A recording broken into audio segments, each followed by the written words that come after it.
ఒక్కసారి గుంటూరులో జరుగుతున్న దీక్షా ప్రాంగణం వద్దకు వెళ్దాం. అక్కడ ఎమ్మెల్యే చాంద్ బాషా మాట్లాడుతున్నారు. ఆ లైవ్ చూద్దాం. చూస్తున్నారు అసెంబ్లీలో కేవలం మీరు తీర్మానం చేసి ముక్కుబడిగా పంపించడం కాదు, మీరు అధికారంలో ఉన్నారు. మీరు కేంద్రంలో తెలుగుదేశం పార్టీ కేంద్ర మంత్రులుగా కొనసాగుతున్నారు. ఈ కేంద్రంలో ఉన్న ప్రభుత్వంపై ఒత్తిడి తేవాలంటే కేంద్రంలో మీ తెలుగుదేశం మంత్రులను ఉపసంహరించుకుంటామని చెప్పి మీరు డెడ్లైన్ గడువు ప్రకటించండి చెప్పి ఆ రోజు మా నాయకుడు చెప్పిన మాట గుర్తు చేస్తున్నాను ఈ సందర్భంగా. అయినా ఈ తెలుగుదేశం ప్రభుత్వం కేవలం తన యొక్క సులాభం కోసం ఈరోజు ఈ ఏదైతే సమైక్య ప్రత్యేక హోదా మాటను మర్చిపోయే విధంగా ఈరోజు తెలుగుదేశం పార్టీ సంబరాలు చేసుకుంటా ఉంది. మొన్న చూశారు మీరు, రైతుల ఏదైతే రుణమాఫీ చేసేసాం అని చెప్పి అన్ని జిల్లాల్లో కూడా తిరిగి విజయోత్సవ ర్యాలీ చేసుకొని, మరీ ముఖ్యంగా అనంతపురం జిల్లాలో దాన్ని ముగింపు యాత్ర అని చెప్పి చేపట్టారు.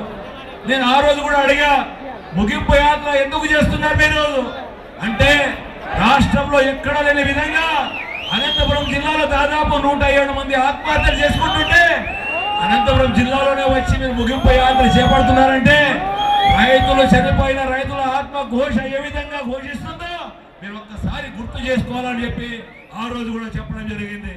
కానీ ఈ తెలుగుదేశం పార్టీ నాయకులకు మరి ముఖ్యమంత్రికి సంబరాలంటే చాలా ఇష్టం.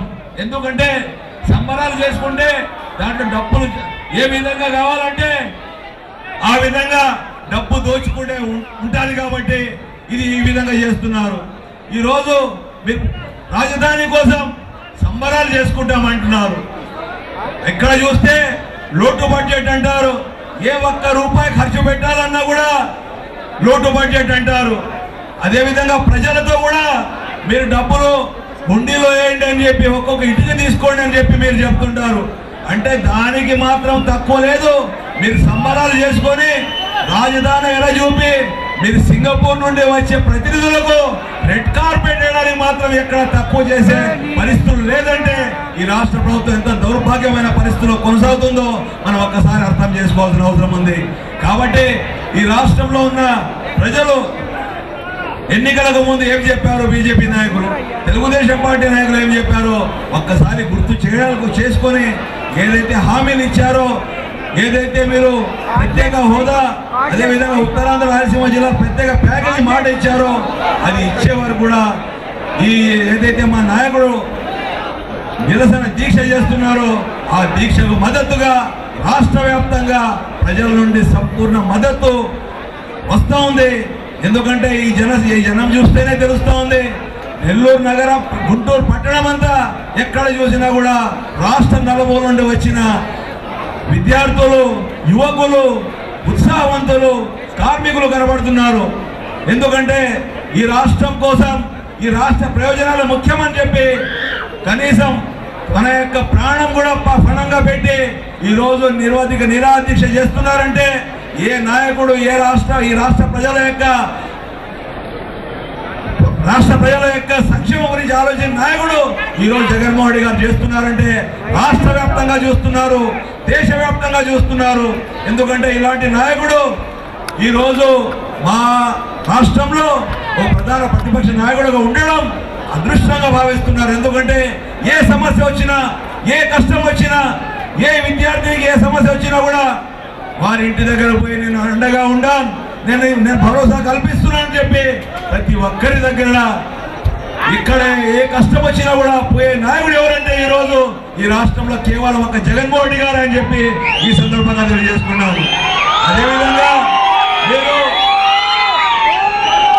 కేంద్రంలో ఈరోజు ఎన్నిసార్లు కేంద్రంతో మీరు నరేంద్ర మోడీ గారితో మాట్లాడుతున్నారు, కేంద్ర మంత్రులతో మాట్లాడుతున్నారు. కానీ ఎందుకు మీరు ఈరోజు కేంద్ర మంత్రులు కానీ నరేంద్ర మోడీ గారితో కలిసి ప్రత్యేక కేవలం మీ ప్రయోజనాలు, మీ కేసుల ఓటుకు నోటు కేసులో ఏ విధంగా తప్పించుకోవాలో దానికోసం మీ యొక్క ఆంధ్రప్రదేశ్ యొక్క ప్రత్యేక హోదా పణంగా పెట్టి ఈ రోజు మీరు ఈ రాష్ట్ర ప్రయోజనాలను దృష్టి పెట్టుకోకుండా కేవలం ఓటుకు నోటు కేసులు మీరు బయటపడడానికి మాత్రమే ఈ రోజు కేంద్రంలో మాట్లాడడం లేదంటే ఇది చాలా బాధాకరమైన సిగ్గుతో తలదించుకోవాల్సిన అవసరం ఉందని చెప్పి ఈ సందర్భంగా తెలియజేసుకున్నాం. కానీ మా నాయకుడు ఇప్పుడే చెప్పారు, నా పైన కూడా కేసులు ఉన్నాయి, నేను ఎక్కడ కూడా కేసులకు భయపడలేదు. ఎందుకంటే ఈ రోజు రాష్ట్రంలో ఉన్న తెలుగుదేశం పార్టీ, ఆ రోజు కేంద్రంలో ఉన్న కాంగ్రెస్ పార్టీ కేవలం కక్ష పూరితంగా నాపై కేసులు పెట్టారు కాబట్టి నేను జైలు పోయి కూడా బయటకు వచ్చాను. ఈ రాష్ట్రంలో ఉన్న ప్రజల ప్రయోజనాలు ముఖ్యం, కానీ నా యొక్క తలరాతలు దేవుడిని రాశాడు కానీ ఎవరు వీళ్ళు ఏం చేసుకోలేరని చెప్పి మా నాయకుడు ఇంత సగర్వంగా చెప్పుకుంటారంటే ఇలాంటి నాయకుడి కింద మేము పనిచేస్తున్నందుకు మేము గర్వపడుతున్నాము, సంతోషపడుతున్నామని చెప్పి సందర్భంగా తెలియజేసుకున్నాను. కాబట్టి రాబోయే రోజుల్లో కూడా ఏ కష్టం వచ్చినా ఏ నష్టం వచ్చినా ప్రజలకు అండా ఉండే పార్టీ ఏదంటే వైఎస్ఆర్సీపీ పార్టీ నాయకులు మా జగన్మోహన్ రెడ్డి గారి నాయకత్వంలో పనిచేస్తాం, ఆయనకు అండగా ఉంటాం. ఆయన ఏ విధంగా ముందుకు వెళ్లాలో మేము ఆయనకు వెంట ఉండి, అదే విధంగా 5 కోట్ల రాష్ట్ర ప్రజలు కూడా ఈ రోజు చేస్తున్న జన దీక్షకు ప్రజల నుండి విశేష స్పందన వస్తూ ఉంది. రాబో రోజుల్లో కూడా ఈ యొక్క ఏదైతే ఈ రోజు జనవాద దీక్ష చేపడుతున్నారు మా నాయకుడు, కేంద్రం మెడలు వంచి రాష్ట్రంపై ఒత్తిడి తెచ్చి ఏదైతే ప్రత్యేక హోదా ఉత్తరాంధ్ర రాయలసీమ ప్రత్యేక ప్యాకేజ్ ఇచ్చేంత వరకు కూడా ఈ పోరాటం ఆగదు, ఇంకా ఉధృతం చేస్తాం. ఎలాంటి త్యాగాలకైనా కూడా సిద్ధంగా ఉండామని చెప్పి తెలియజేసుకుంటూ నాకు అవకాశం ఇచ్చిన మీ అందరికీ పేరు పేరున ధన్యవాదాలు తెలియజేసుకుంటూ సెలవు తీసుకున్నాను. జై జగన్, జై జగన్, జై జగన్.